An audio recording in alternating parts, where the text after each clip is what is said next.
Alright,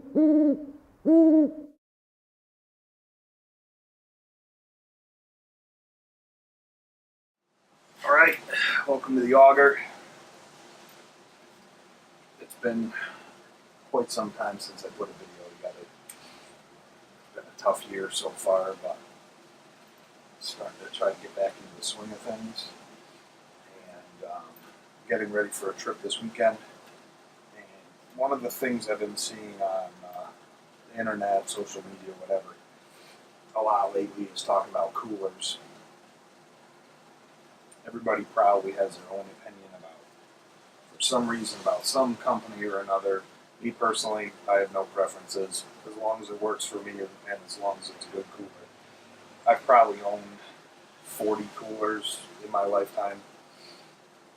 And there's definitely something to be said about the roto-molded coolers, whatever company it is. My biggest thing is my gear has to be heavy duty. I want it to. I don't want to spend another however many $100s on a cooler 5 years from now, even 10 years from now, which I've done over and over and over again with all sorts of different camping gear. So, regardless of how much you're spending on it, almost all of them are super quality products that should last you a long time, even with years of abuse. So the coolers that I have a Yeti 45, which was a birthday present. So again, the price and all that and brand doesn't matter to me.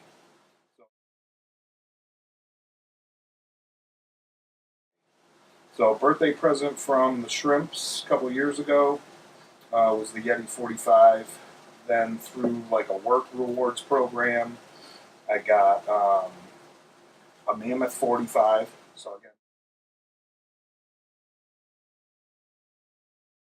So again, didn't cost me anything. I don't even know how much it is on the internet. And then recently, I did buy one for myself. I got the Arctic 20.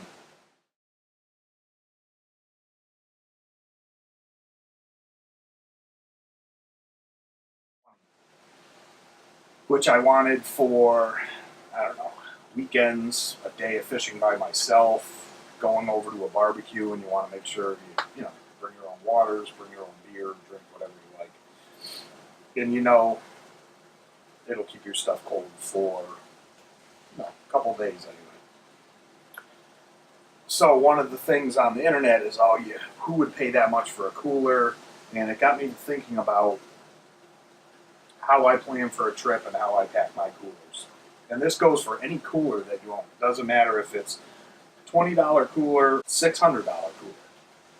The most important thing to me for keeping things cold for a long period of time, one of the most important things for me is pre-cooling your cooler. The biggest problem people have with keeping things cold for a long period of time is you have a cooler that's been sitting in your warm garage or your warm car, wherever it's been, and all of a sudden you're putting bags of ice, cold drinks, cold food, whatever, into a warm cooler. You're going to use, I don't know, probably half the ice that you're putting in there just to get the cooler cool enough so that it can start keeping your drinks cold or your food cold for a longer period of time. The best way to achieve longevity out of your cooler or your ice on any trip, doesn't matter how long it is or how short it is pre-cool your cooler. Keep it in a cool location, in the shade, temperature-controlled environment in the summer, like the air conditioning. And then the night before you're going to pack it and head on your trip, throw a bag or two of ice in there. What this does is it gets the insulation in the cooler and the cooler itself cold so that you're not making your ice work to do that when you pack it when you're ready to go. I mean, that's huge because your cooler is already ready to work for you once you do pack it. That's the biggest thing to me for coolers. Again, doesn't matter what kind of cooler you have, Pre-cooling a cooler is super, super important. The next thing would be freezing your food. And it might be common sense to a lot of people, but maybe it's not something you're thinking of. If you're going away for, say, this is definitely more important on longer trips. Say you're going away for 3 or 4 days and you want to make sure your food is still cold on day 4 or day 5 or day 6. Freeze it ahead of time. Freeze it solid. And again, this goes back to having a cooler pre-cooled. When you get ready to pack and you put frozen food into a cooler that's already pre-cooled, and then you either add your ice or your bottles of frozen water, that cooler for me is definitely good for as long as I need it to be, probably not even having to add any ice. The only thing to keep in mind is that you do obviously have to pull your food out ahead of time so that it thaws out, because it will stay frozen for a long time. So freezing food is definitely important. I'm leaving for a trip Friday morning. Tuesday I went to the store and got all my meats, put them in a freezer so that they'll be frozen solid by the time I leave on Friday morning. I probably won't even have to put ice in my food cooler. I'm going to take a 45 and a 20. My food cooler is going to be probably the 20 because I don't have a ton of food that I'm bringing. But I won't even have to add ice to this cooler. I'm going to pre-cool it, dump the ice into my drink cooler, and then put frozen bottles of water, and then my 3 packages of frozen meat in there. That will definitely last me the 2.5, 3 days that I'm going fishing for. I'm sure I'll come back and there will be plenty of water still frozen in the cooler. Another thing, common sense, freeze bottles of drinkable water. Doubles as a water source for you, and it will stay frozen a lot longer than just throwing a bag of ice in the cooler. Those are 2 common sense things. Maybe another thing that people probably don't think about too often until it's too late is how they put their food in their cooler.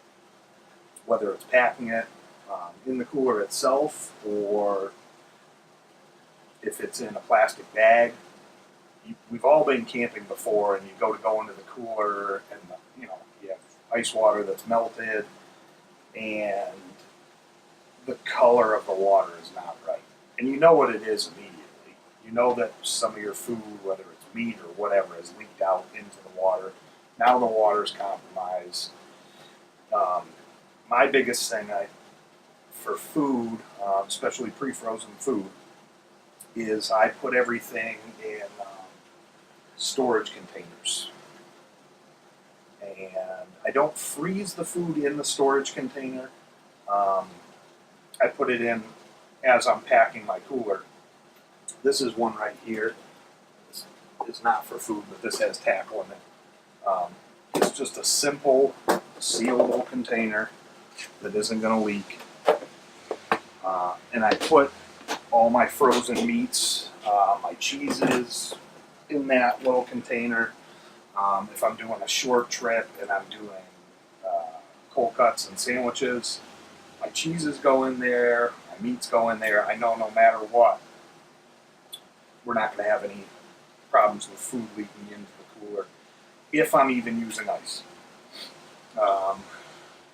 They come in a million different sizes, million different kinds. They all work pretty well, especially if you stack them nicely inside your cooler. So that's huge. We went on a trip this year, I think Memorial Day, and I had a huge box of hamburgers that were already frozen, and just kind of placed them nicely in the cooler. At some point during the trip, a bag of ice needed to be put on there. I think it was like 100 degrees that day.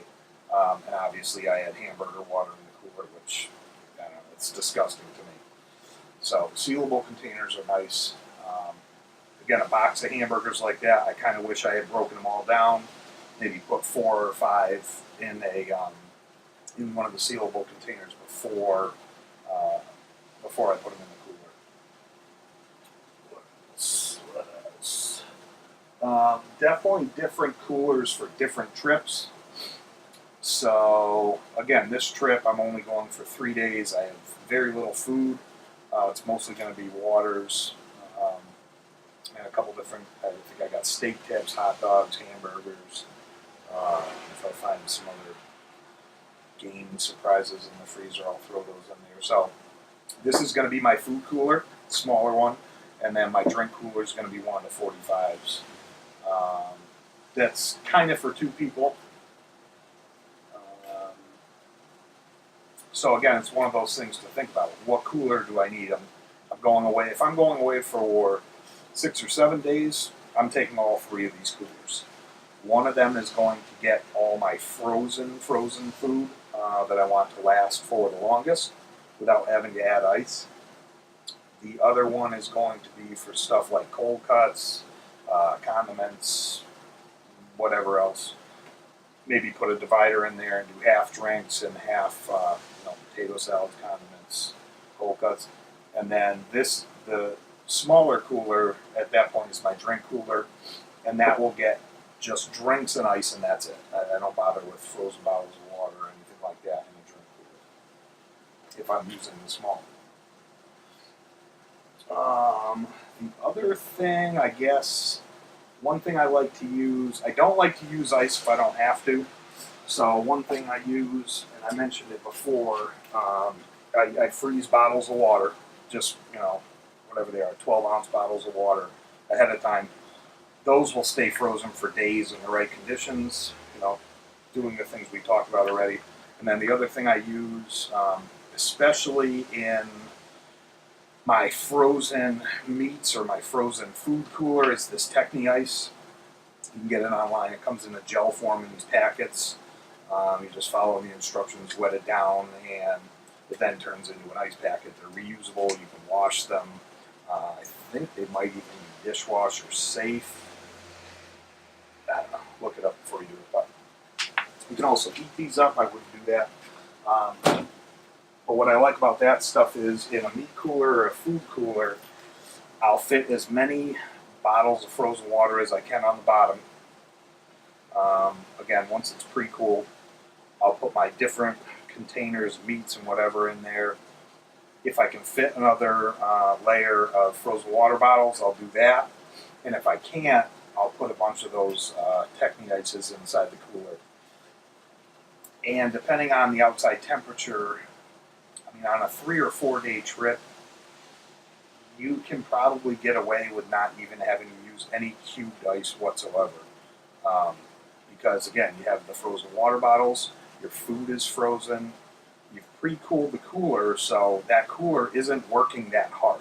All it's doing is trying to keep the temperature in there cold enough to keep your stuff good. So again, you're not making the cooler work all that hard. There's other things to be said about that. Obviously, you don't want to leave it in direct sunlight. You don't want to leave it in the car. Put it in the shade somewhere. Cover it with a tarp. You definitely have to do, something about the outside temperature as much as you can to help the cooler not have to work better. I've had all these sizes and different brands, and again, they work good as long as, you pre-cool them and follow all those other steps. The longevity, these coolers should last me 20 years. There's no doubt in my mind. The way they make them, the quality, you can get all the parts that you need for them. If you have a blowout.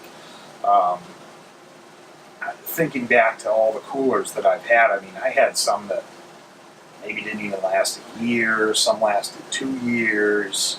And some of that's from not taking care of them or whatever. Obviously, you're going to take better care of these because they're a little bit more expensive, but still, you got to be able to get at least 10 years out of these coolers. And as long as you're conscious about how you're using them and what you're doing, what you're trying to accomplish with them, it makes things a lot easier. So they are worth the money, in my opinion. Granted, to me, a 20-quart cooler, $200 is way too expensive. There's a lot of them out there. And there's more than ever now for sale on the internet some brands that are just popped up for the roto-molded coolers. So you do have to be careful because, you know, if you've never heard of the company before, then it's kind of a crapshoot how well the cooler is going to be, how durable it's going to be, which again is like one of the most important parts when you're spending a lot of money on these coolers. So keep that stuff in mind. If anybody has any questions about the 3 specific coolers, I know you can't see the Yeti, which is on the bottom. It's about the same size as the Mammoth cooler, but if you have any questions about them, I can't imagine you would. Leave the questions in the comments below. Subscribe. I'm going to try to do a lot more videos. Most of them will be from the auger. It's finally in good enough shape that I can use it to do my ramblings and whatever else. But like and subscribe, and we'll see you on the next video.